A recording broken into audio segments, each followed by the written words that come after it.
अच्छा, अब एक और चीज, रहीम खान, ये याद रखना, मैं फिर से आपको दोहराता हूं, कभी कोई आजादी प्लेट पे रख के नहीं देता।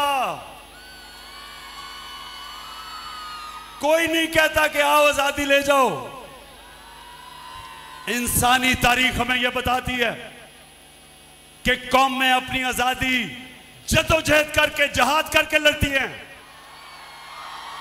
यह वक्त आ गया मेरे पाकिस्तानियों, यह वक्त आ गया कि हम अपनी आजादी लें।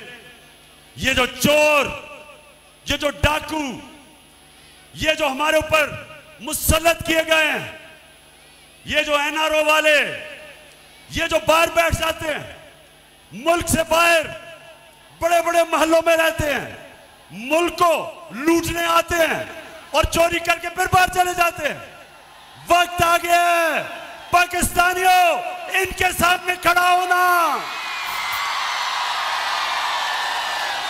मैंने सुना एक बहुत बड़ा कातिल मुजरिम जो आजकल इंटीरियर मिनिस्टर बनाया हुआ है, ये याद रखें, इस हुकूमत में आपको कोई बड़ा ओहदा नहीं मिल सकता जब तक आपने कोई बड़ा जुर्म ना किया हो।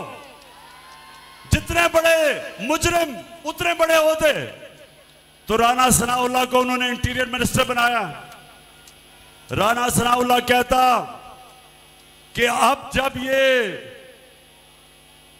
तहरीक इंसाफ का धरना होगा इस्लामाबाद में, तो कहता मैंने आंसू गैस के लिए तैयारी की हुई है और मैंने पैलेट गन्स, यानी पैलेट गन्स भी तैयार किए हुए हैं।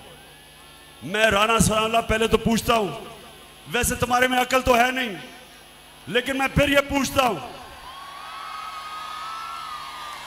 कि मुल्क की बदकिस्मती देखो कि इस तरह का आदमी जिसको जेल में होना चाहिए, जो इनका अपना नून लीग का वजीर कहता है कि इसने 18 कत्ल किए हैं, वो आज हमें बता रहा है कि जमहूरियत क्या होती है।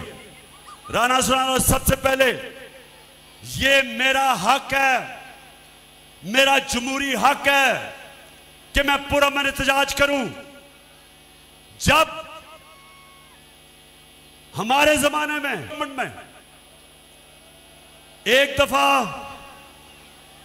कांपे टांगने वाली बिलावल, एक दफा वो बड़ा डराने आया हमें जी, कांपे टांग जाएंगी उसके धरने से। बड़ा सिंध से आया, पैसा खर्च किया, बेचारी सिंध कौम का पैसा वो भी खर्च करके पहुंचा इस्लामाबाद, तो पता चला कि अपनी कांपे टांग गई।